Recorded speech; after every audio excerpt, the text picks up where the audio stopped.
10월의 첫 주일 예배, 오늘 말씀은 잘못된 사랑, 올바른 사랑, 이런 제목으로 하나님 말씀을 전하겠습니다. 학교 다닐 때 어떤 선생님이 떠오르네요. 그 누구보다도 아주 열정적이신 분.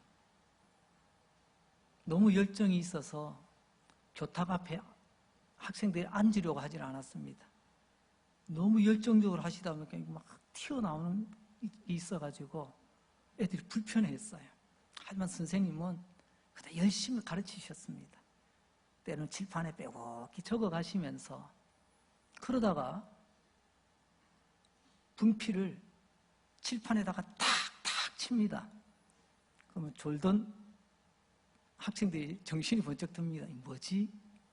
그래서 선생님께서 특정한 부분에다가 밑줄을 쫙 끊습니다. 이거 중요하다고. 때는 갑자기 별표를 치기도 합니다. 좀 눈치가 있는 학생은 알죠. 이거 이번 시험에 반드시 나온다. 딱 표시를 해둡니다. 그만큼 그 부분은 중요하다는 거겠죠.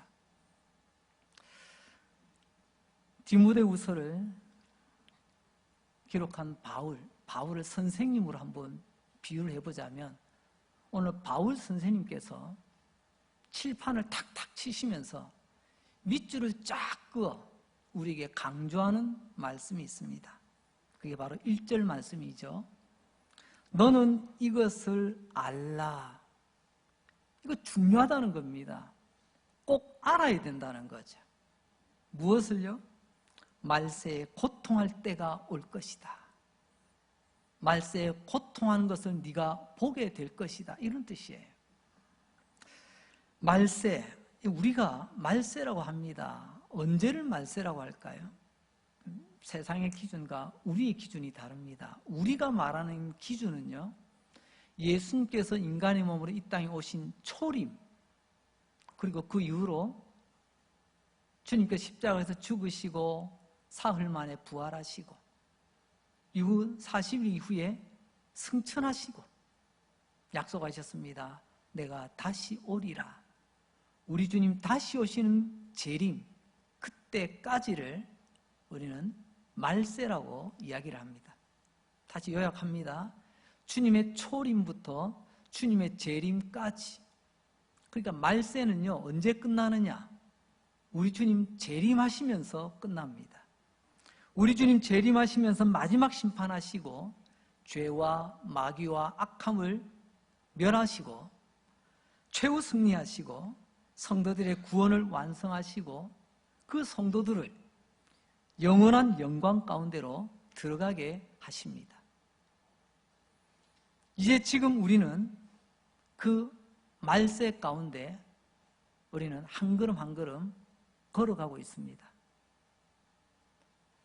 바울 선생님이 분필이 부러지도록 칠판을 탁탁 찍으면서 밑줄 그어주셨던 바로 그 말씀, 고통할 때가 이를 거다. 고통할 때, 고통이라는 것은 사납고 거칠고 무섭고 악한 이 모든 것을 다 통칭합니다. 말세가 되면 사납고 거칠고 악하고 무서운 것들을 많이 보고 겪게 된다는 말씀이죠. 얼마 동안요? 주님 재림하시는 그날까지. 그 시간이 얼마나 되는지 모르겠어요. 이미 2000년 전부터 이 말세는 지금 진행되고 있는 겁니다. 그러니까 얼마나 오랜 시간입니까?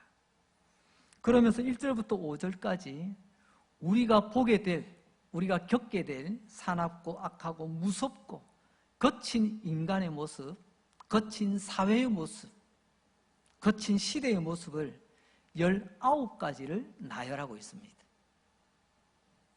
그런데 이 19가지 사납고 거칠고 악한 인간의 모습, 사회의 모습, 시대의 모습, 이것을 앞에서 기관차처럼 이끌어가는, 주도해 나가는 그 뭔가가 있더라는 것입니다. 그게 바로 사랑입니다. 아니 목사님, 사랑이 어떻게 그렇게 나쁜 걸 만들 수가 있죠? 예, 충분히 이해가 됩니다. 끌고 가는 게 분명히 사랑인데 성경이 말하는 올바른 사랑이 아니고요, 잘못된 사랑이 이런 사납고 악하고 무섭고 거친 세상을 만들어 간다는 것입니다. 잘못된 사랑은 사람을 망칩니다. 잘못된 사랑은 사회와 그 시대를 망치게 됩니다. 말세이기 때문에 인간이 잘못된 사랑을 추구하고 집착하기 때문에 우리는 점점 사나운 꼴을 보고 거친 것을 보고 악하고 무서운 것들을 보게 되는 것입니다. 자, 그렇다면 그 잘못된 사랑, 그 사랑이 뭘까요? 오늘 말씀은 잘못된 사랑 3가지, 그리고 올바른 사랑 1가지, 이렇게 살펴보려고 합니다. 첫째, 잘못된 사랑 첫 번째는요, 자기를 사랑하는 겁니다. 2절 상반절입니다. 사람들이 자기를 사랑하며. 방금 전에 말세에 사납고 거칠고 악하고 이런 무서운 인간의 모습, 그런 시대, 그런 사회가 있다고 말씀드렸습니다. 그런데 이 19가지 중에서 제일 먼저 등장하는 1번 타자, 여러분 야구를 좀 좋아하시나요? 저는 야구를 잘하는 건 아니지만 야구 보는 건 좋아합니다. 특히 내가 마음으로 응원하는 팀 있으면 더 좋죠. 근데 야구라는 게요, 선수가 딱 정해져 있는데 1번 타자 정하는 게 굉장히 중요하더라고요. 1번 타자가 어떻게든 출루하느냐에 따라서 그러나 팀 분위기가 달라지는 거 있죠. 그래서 1번 타자는 아무나 세우지 않습니다. 오늘 이 19가지 사납고 악하고 두려운 것들, 무서운 것들 중에서 제 1번 타자가 뭐냐? 자기를 사랑하는 것이랍니다. 자기를 사랑한다, 이 말은요, 오해가 없으시기 바랍니다. 자기 사랑하는 거 맞지 않나요? 예, 맞습니다. 하지만 잘못된 사랑은요, 자기만 사랑합니다. 이게 문제라는 겁니다. 자기를 사랑하되 나 귀한 줄 알면 남도 귀한 줄 알아야지. 내가 사랑받기 원한다면 다른 사람도 사랑할 줄 알아야죠. 근데 여기서 이 사랑은 자기만 사랑하고 있다는 것입니다. 내가 나를 사랑하는 것, 자기를 사랑하며 귀하게 여기는 것을 자존감이라고 말합니다. 이것은 건강한 자기 사랑입니다. 자기를 존중할 줄 알아야죠. 자기 귀하게 여길 줄 알아야죠. 나는 가치 있는 인간, 나는 행복할 수 있는 인간이야. 나는 지금 행복해. 자존감, 이런 건강한 자기 사랑은 꼭 필요합니다. 하지만 오늘 바울 선생님께서 밑줄 쫙 그어서 우리에게 강조하고 있는 그 말씀은 자기 밖에 모르는 사랑을 말하고 있습니다. 우리 주변 세상을 한번 보십시오. 물난리 홍수 속에 마실 생수가 없어 곤란한 것처럼 사랑의 홍수 속에 참 사랑이 없어 다들 목말라 하고 있습니다. 자기만 사랑하는 사랑으로 충만합니다. 건강하지 못한 자기애, 극단적인 이런 이기주의가 판을 치고 있습니다. 다른 사람이 어떻든지 말든지 상관하지 않습니다. 그러니까 이 세상이 이렇게 사납고 거칠고 무섭고 때로는요 무례하기 짝이 없는 세월을 우리가 지금 살아가고 있는 것입니다. 그런데 착하고 선한 사람은 자기밖에 사랑할 줄 모르는 이런 사람들 때문에 상처를 받습니다. 피해를 입어요. 이게 현실입니다. 주님 말씀하신 대로 우리가 이런 세월을 지금 눈으로 보며 또 어떨 때는 내가 겪으며 남몰래 눈물 흘리며 지금 걸어가고 있는 것입니다. 자기만 사랑하는데 여러분 그 사람에게 가족이 보일까요? 자기만 사랑하는데 옆에 친구가 보일까요? 자기만 사랑하는데 사회가 보일까요? 자기만 사랑하는 사람에게 여러분 건강한 국가관을 기대할 수 있을까요? 전혀 보이지 않습니다. 자기만 사랑하는 사람에게는 자기 말고 아무것도 보이지 않아요. 그래서 말세는 사납고 고통스럽고 악하고 때로는요 무례하기 짝이 없다는 것입니다. 왜? 자기밖에 모르니까. 이런 무례하다는 게 그런 거 아닙니까? 상대방을 배려하지 않는 겁니다. 이게 무례한 거예요. 자, 이제 두 번째 잘못된 사랑을 살펴봅니다. 오늘 바울 선생님은 또 칠판의 밑줄을 쫙 그으시면서 말합니다. 2절 말씀을 보니까 돈을 사랑하는 것. 디모데후서 3장 2절입니다. 돈을 사랑한다. 말세를 살아가는 사람들의 최고의 사랑은요, 뭐니 해도 돈입니다. 좀 썰렁해도 양해해 주시기 바랍니다. 여러분, 지금 세상은요, 돈이 최고라고 이야기하는 것을 미덕으로 여기고 있습니다. 때로는요, 손에 돈다발을 들고 뿌리거나 바닥에 깔아놓고 누워서 찍고 그것을 올려서 나 이렇게 산다, 아주 자랑스럽게 SNS에 올리기도 하고 여러 곳에 전하기도 합니다. 이런 사람들로 세상이 가득합니다. 이런 말세의 사람들이 왜 이렇게 돈을 사랑하게 됐을까요? 그것은 바로 첫 번째, 자기를 사랑하는데 꼭 필요한 게 돈이더라는 것입니다. 나를 사랑하려고 하다 보니까 돈이 필요하더라는 거예요. 그래서 2번 타자가 누구냐? 그게 돈을 사랑한다는 겁니다. 여러분, 돈을 사랑한다는 말을 우리가 신앙적으로 또는 사회적으로 이렇게 한번 용어를 한번 만들어 보면요, 배금이라고 말할 수 있습니다. 배금주의, 배금사상. 그게 뭐냐고요? 저와 여러분, 지금 우리는 함께 모여 하나님을 예배하고 있습니다. 하나님께 예배를 드리고 있는 거죠. 그런데 배금은 돈을 예배한다는 것을 말합니다. 돈이 내 신앙의 목표입니다. 내 인생의 목표입니다. 내 기도의 목표입니다. 내 삶이 모든 것이 돈으로, 돈 앞에 엎드려 예배하는 것, 이걸 배금주의, 배금사상이라고 불러볼 수가 있는 거죠. 어느 순간 돈이 필요한 게 아니고요, 어느 순간 돈을 예배하고 있더라는 것입니다. 그야말로 돈 앞에서는 꾹박하는 겁니다. 주님은 우리에게 정확하게 바울 선생님을 통해서 알려주고 계시지 않습니까? 말세의 특징은 돈을 사랑한다.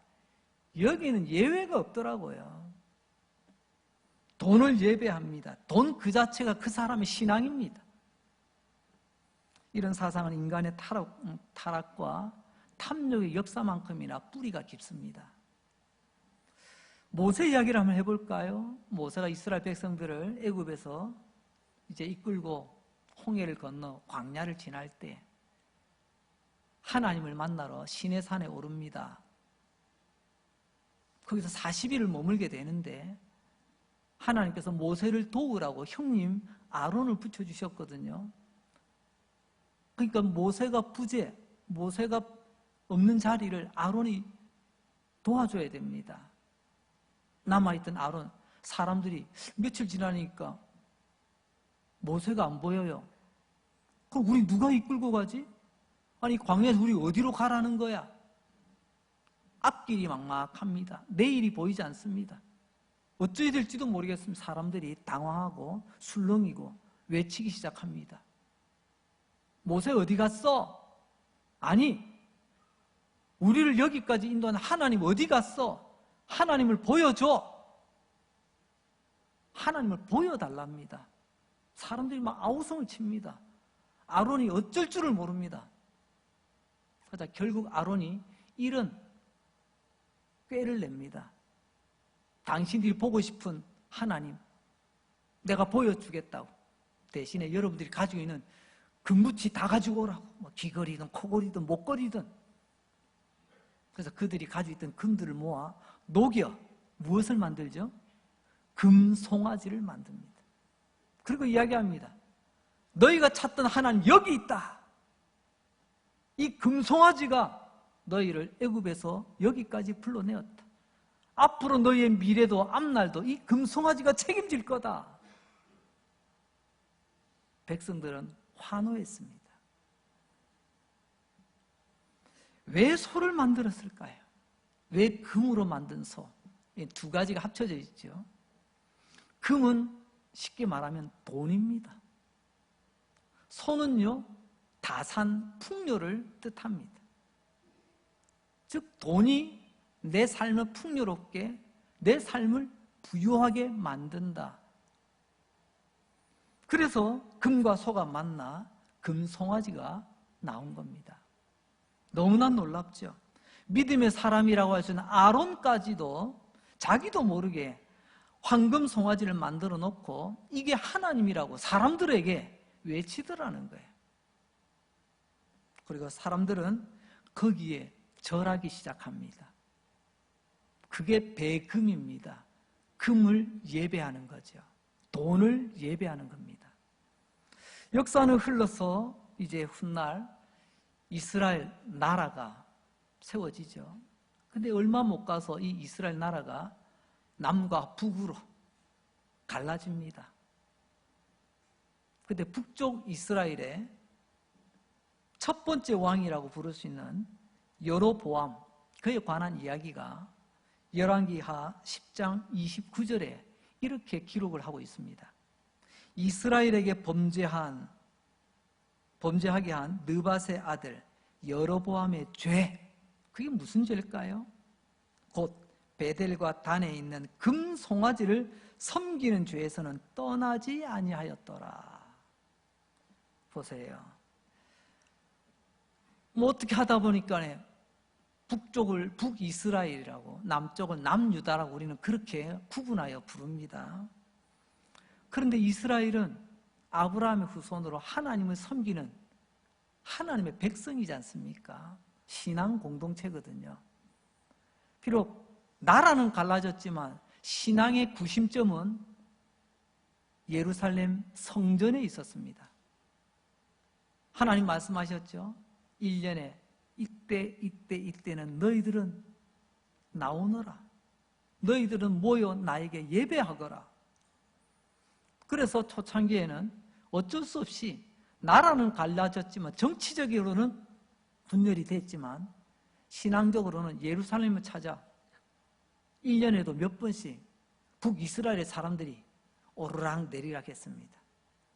이게 북이스라엘의 왕 여로보암이 몹시 불편했어요. 왜?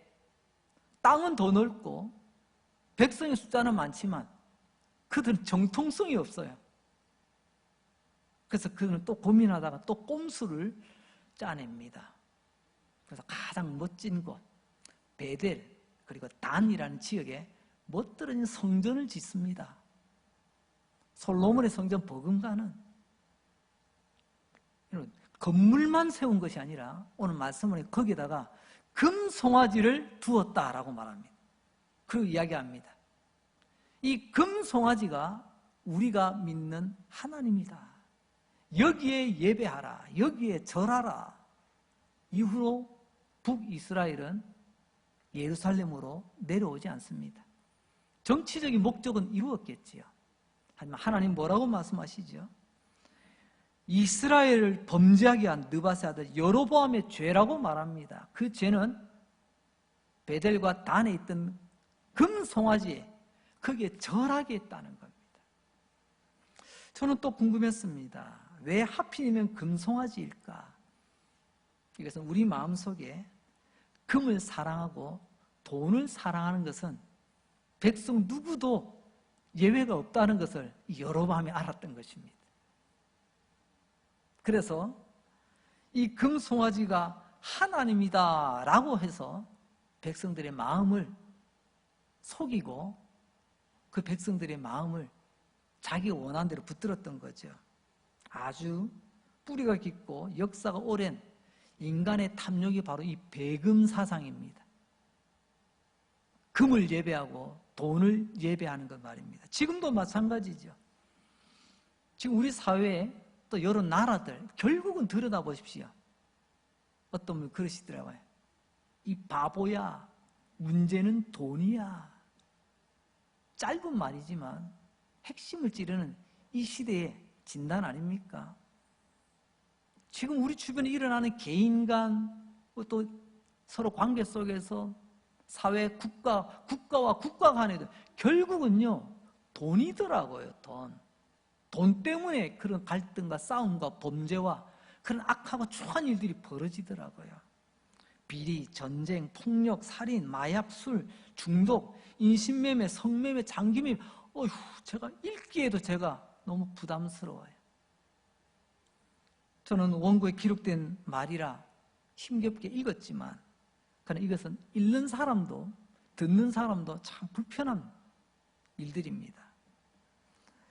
사람들은 왜 이런 것들을 행하고 세상에는 왜 이런 것들로 가득할까요? 딱 한마디입니다. 하나님은 우리에게 정확하게 말씀하지 않습니까? 돈을 사랑해서 그런 거야. 여러분, 이것을 하나님 우리에게 말해주고 있습니다. 돈 안 되는 일에는요 갈등이 없습니다. 근데 돈이 개입이 되면요 없던 갈등도 일어나더라고요.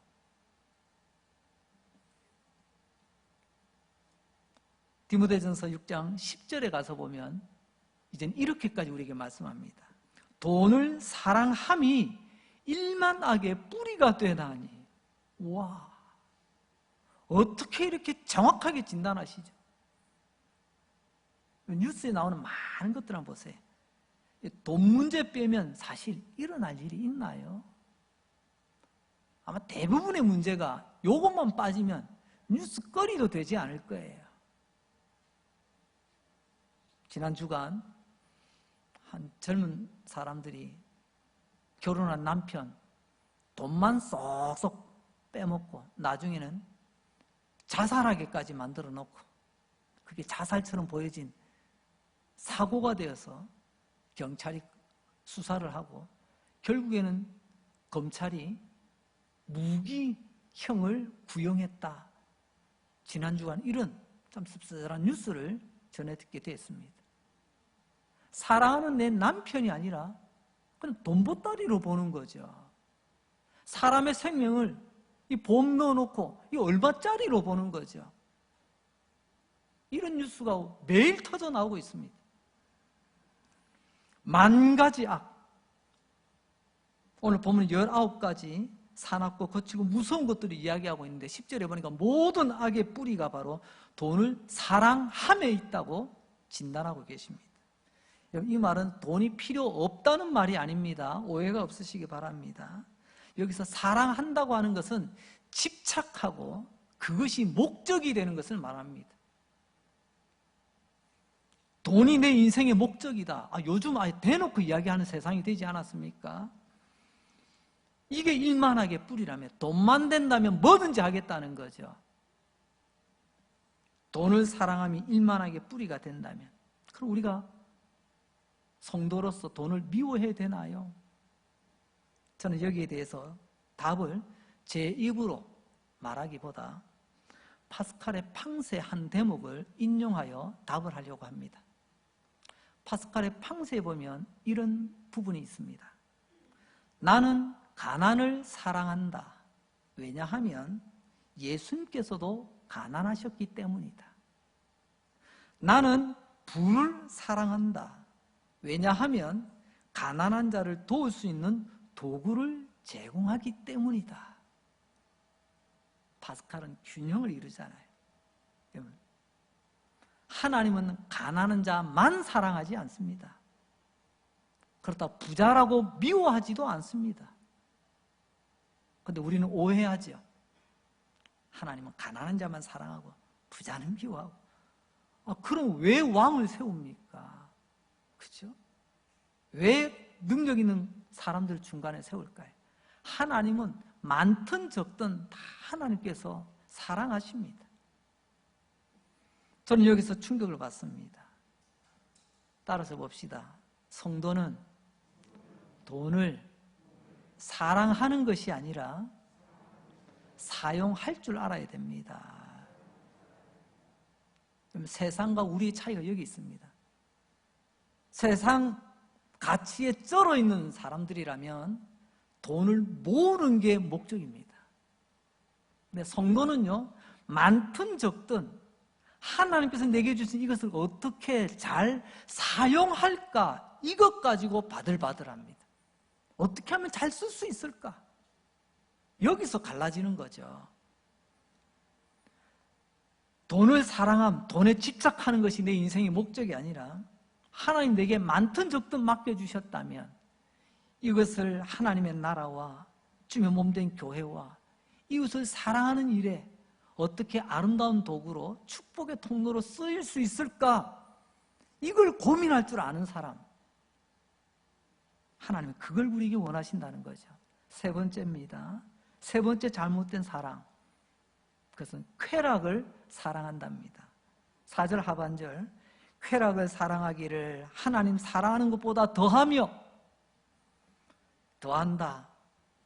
최고의 사랑을 하나님 사랑이 아니라 쾌락으로 여긴다는 말이겠죠. 우리말에 기승전결이라는 것이 있습니다. 이렇게 시작했습니다. 이렇게 전개가 됩니다. 결국은 이렇게 됐습니다. 최근에 제가 어떤 아주 눈에 띄는 현수막이 하나 눈에 들어왔습니다. 기승전집, 혹시 들어보셨나요? 하루를 이렇게 시작했습니다. 열심히 직장에 땀 흘려 수고했습니다. 기승전, 마지막에는 집으로 가십시오. 기승전집이더라고요. 쓸데없이 저녁에 집에 안 들어가 이리저리 이 사람 저 사람 이곳저곳 돌아다니지 말고 집으로 가십시오. 저는 코로나 가장 극성을 부릴 때 이런 신종 사자성어가 있었습니다. 기승전집. 1번 타자가 자기를 사랑하는 것이라고 했습니다. 2번 타자가 돈을 사랑하는 것이라고 했습니다. 그런데 마지막 기승전, 마지막이 뭘까요? 쾌락이라는 타자가 등장합니다. 자기 사랑으로 시작해서 돈을 사랑하며 달려가다가 마지막 결론은 내가 원하고 내가 즐기는 쾌락을 목적으로 두고 있다는 거죠. 사실 쾌락이라는 말은 원래 좋은 의미였습니다. 하지만 금욕주의의 반대, 이런 의미 쓰다 보니 쾌락은 굉장히 안 좋은 의미로 쓰여지고 오늘도 그런 의미를 담고 있습니다. 여러분, 밥을 먹습니다. 식사를 합니다. 입에도 맛있지만 이 음식이 들어가서 몸에 포만감이 딱 쌓이면요, 우리 몸이 행복감을 느낍니다. 그게 쾌락입니다. 때로는 노래가, 내가 원하는 좋은 가수의 노래가 들립니다. 좋은 연주가 들립니다. 내 취향이 딱 맞는, 내 기분이 좋아져요. 그게 쾌락입니다. 때로는 사랑하는 가족과 친한 친구들과 함께 여행을 갑니다. 즐거운 여행입니다. 매 순간 깔깔깔 웃으면서, 그게 쾌락입니다. 사랑하는 연인이 손을 잡고 데이트를 합니다. 얼마나 그들은 행복할까요? 그게 그 사람의 행복이고요, 그게 쾌락입니다. 두 사람이 입맞춤을 합니다. 두 사람만이 아는 두 사람의 쾌락이죠. 부부가 잠자리를 같이 합니다. 부부만이 알 수 있는 그들만의 쾌락이죠. 하나님은 우리에게 이런 행복한 쾌락을 주셨습니다. 그러나 하나님 주신 쾌락은요, 감사로 이어집니다. 근데 아무리 나를 기쁘고 즐겁게 하는데도 이게 감사의 내용이 될 수 없다면 그것은 잘못된 쾌락입니다.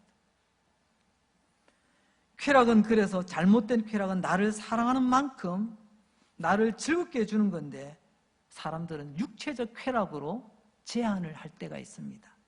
때로는 여러분, 우리의 쾌락은 육체적인 쾌락만 있는 게 아니거든요. 앞서 이야기한 것처럼 나의 정서적인 쾌락도 있습니다. 나의 감정이 안정이 되고 평안해지고, 이게 정서적 쾌락, 감정적 쾌락이거든요. 근데 여기서 한 걸음 더 나아가 여러분, 종교적 쾌락이 있다는 거 아십니까? 종교적 쾌락. 그것은 쾌락 사랑하기를 하나님 사랑보다 더하다, 이 말씀 속에서 우리는 찾을 수가 있어요.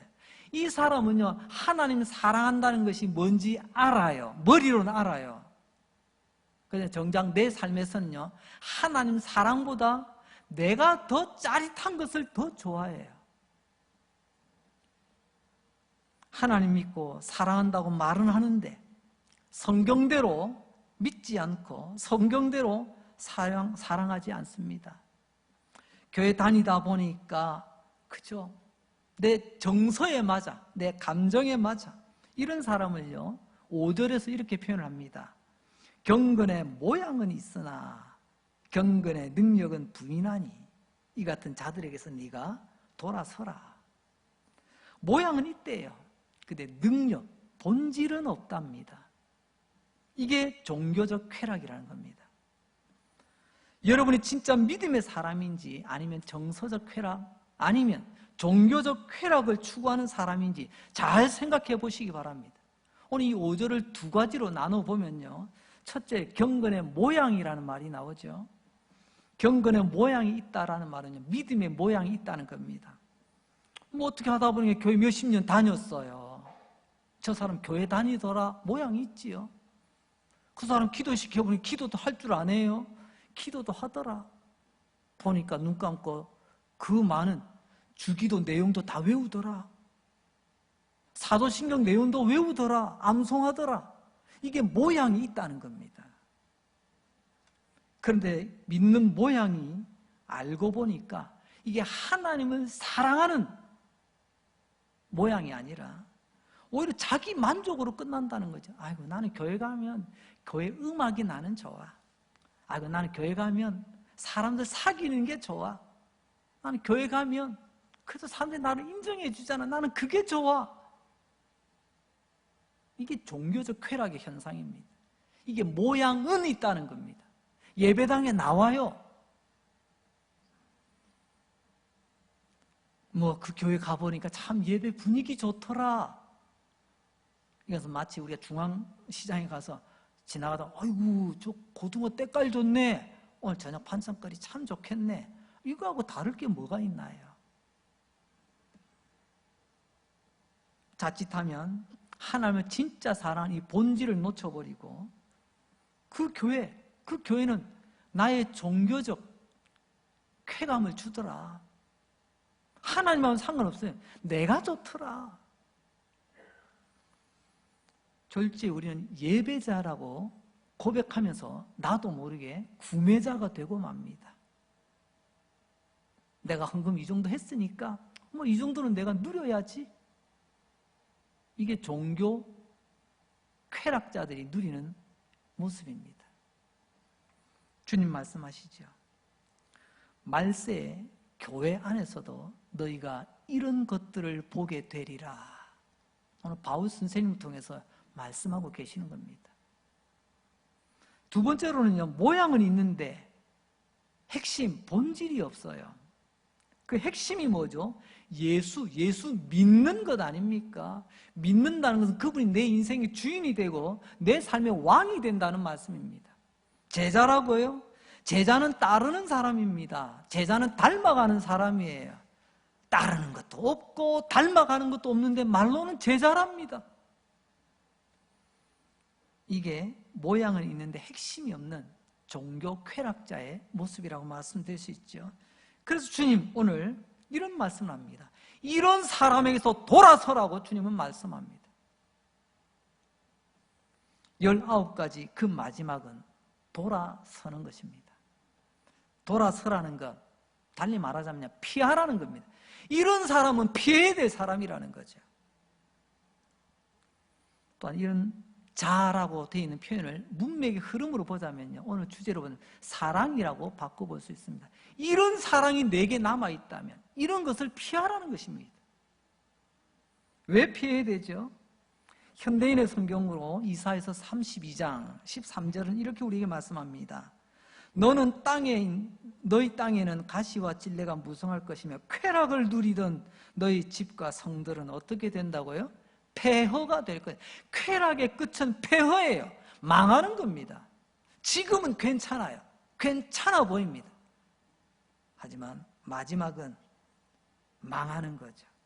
답이 나옵니다. 그 어떤 사람보다 하나님을 더욱 사랑하라고 말씀하십니다. 이것이 성도, 하나님의 자녀들이 말세를 걸어가는 모습이라고 하시네요. 그래서 마가복음 12장 30절은 우리 이렇게 말씀하시죠. 내 마음을 다하고 목숨을 다하고 뜻을 다하고 힘을 다하여 어떻게 해요? 주 너의 하나님을 사랑하랍니다. 내 온 마음과 힘과 뜻을 다하라고 말씀하는데 이게 하나님 사랑을 하는 건데, 그래서 쾌락의 마지막은 폐허입니다. 세상 쾌락의 마지막, 종교 쾌락의 마지막도 결국에는 망하는 겁니다. 참 괜찮았는데 마지막은 망하는 거죠. 집이라고 되어 있는 것은 내 개인적인 것이고요, 성들이라는 것은 우리 주변 이웃, 사회, 나라도 포함이 되겠죠. 자, 세 가지 잘못된 사랑을 말씀드렸습니다. 이제 마지막, 그럼 올바른 사랑은 뭐냐? 네 번째입니다. 하나님을 사랑하는 것입니다. 우리가 추구하고 따라야 될 올바른 사랑이 뭐냐? 4절 하반절은 이렇게 다시 말씀합니다. 쾌락을 사랑하기를 하나님 사랑하는 것보다 더하며, 우리가 반면교사라는 말 있죠. 거꾸로 적용하는, 나는 그러지 말아야지. 종교 쾌락자들은 이렇게 하겠지만 우리는 거꾸로 가는 겁니다. 우리는 쾌락보다 하나님을 더 사랑하며,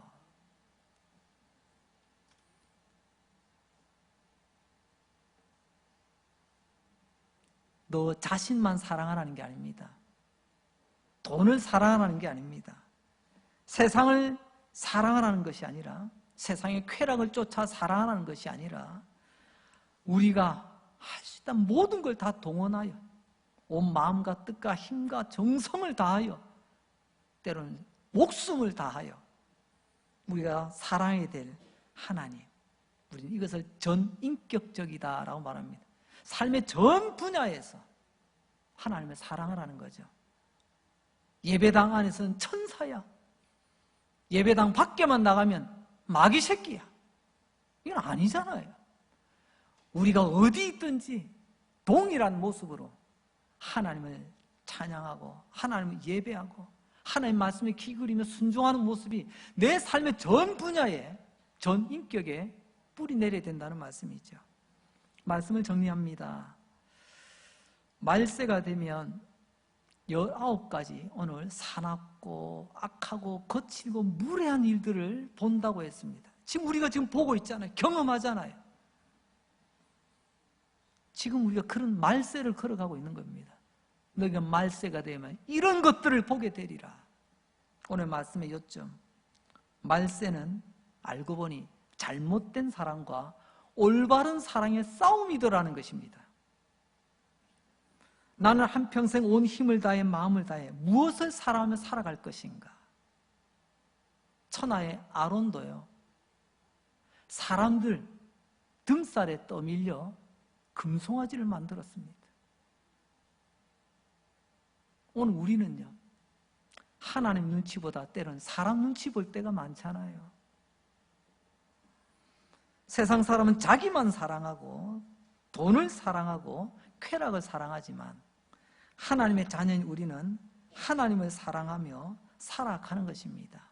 이 하나님을 사랑함을 뺏기지 않도록 싸워 이겨내야 되는 것입니다. 이런 사람을 우리는 교인이라고 부르지 않고요, 성도라고 불러요. 저와 여러분은 성도로서 오늘도 예배드리고 성도로서 우리는 나아가 살아가야 될 줄로 믿습니다. 이번 한 주간 복되고 아름답게 걸어가시는 우리 강릉지역의 모든 성도님들 되시기를 주님의 이름으로 축복합니다. 기도하겠습니다. 하나님 아버지 감사합니다. 알고 보니 말세는 잘못된 사랑과 올바른 사랑의 싸움이었습니다. 나는 누구를 사랑하며 평생을 살아야 될 것인가? 나는 무엇을 목숨 다하고 힘을 다하고 사랑하며 살아야 될 것인가? 내 인생 사랑의 목적은 무엇인가? 오늘 말씀 들려주시고 깨닫게 해주시고 알아듣게 하시니 감사합니다. 세상 사람 잘못된 사랑에 빠져 기승전쾌락 이렇게 달려가지만 하나님의 사람인 우리는 기승전 하나님 더욱 사랑, 목숨을 다하고 힘을 다하고 뜻과 마음을 다하여 전 인격 전 생애가 하나님을 사랑하며 살아가길 원하오니 주여 이 믿음을 주시옵소서. 이 시간 우리 가운데 임하셔서 몸과 마음이 병든 자들을 고쳐주시고 예수의 이름으로 모든 병마가 떠나가게 하여 주옵소서. 주님의 능력의 손길로 우리의 가야 될 길 밝히 열어 주시옵소서. 주님의 빛 가운데 사랑하는 주의 가정들, 사랑 우리 믿음의 자녀들의 그들의 앞날이 복되게 하여 주시옵소서. 또 한 주간 우리 강릉지역의 성도들 믿음과 감사와 찬양 가운데 뚜벅뚜벅 걸어가는 복된 한 주간 되기를 원하옵고 예수님 거룩하신 이름으로 기도합니다. 아멘. 자리 일어나시